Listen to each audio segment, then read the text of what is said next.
Although, if I talk about the Buddha, I also have to say that his own trauma is often not talked about because his mother died when he was a week old, or right after birth, didn't he? Didn't she? So even they tried to protect him, they couldn't. But so anyway, mollycoddling has got nothing to do with the needs of the child. Yeah, that's a great differentiator. It has to do with the unmet needs of the parents. And as soon as parents project their needs onto the child, they no longer see the child as they exist. They see their own anxieties, their fears, and their own fantasies. Naturally, that's going to hurt the child. Yeah, that's such a great differentiator.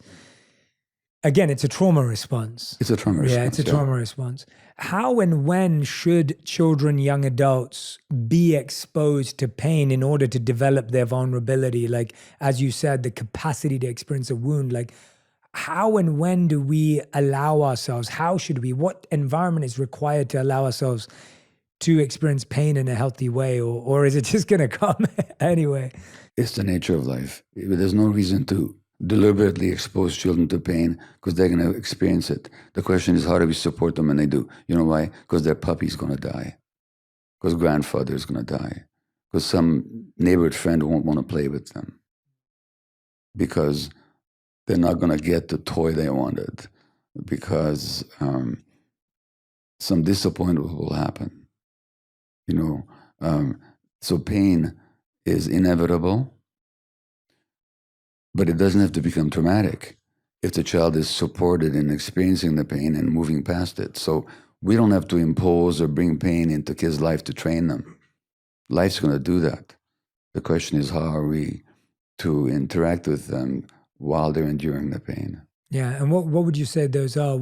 Obviously, there's the love part, which you spoke about, but when a child is going through something like that, so let's talk about loss, because I think that's a big one, right? Like whether it's losing a parent or losing a puppy, as you said, or even if it's not losing a parent to death, it's losing a parent to a divorce. It's, for example, correct, yeah. So grief and loss doesn't have to mean end of life. It can be everything. Exactly.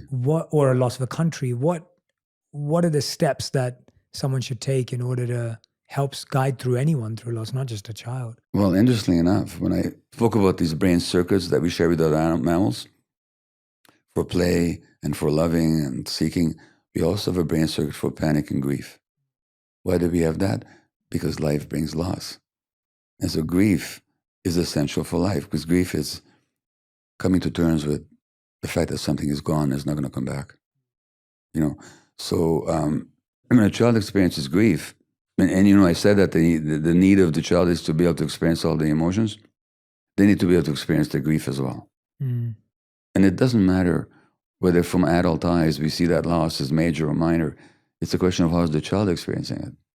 And for a small child, even what looks like small losses can be very painful. Mm-hmm. Well, then we don't make the child wrong for it. We don't say, get over it, there's nothing wrong. Think of all the other children who are suffering, all that kind of relativistic, shaming stuff. We say, oh, it really hurts, doesn't it? You really wish grandpa would be here with you. You really wish mom and dad weren't leaving each other. It hurts. In other words, you just validate their emotions. By doing so, you help them accept the loss, and you help them move through, and you help them learn that they can endure difficult emotions without having to falling to pieces. So we have a circuitry for grief in our brain, for grief in our brains.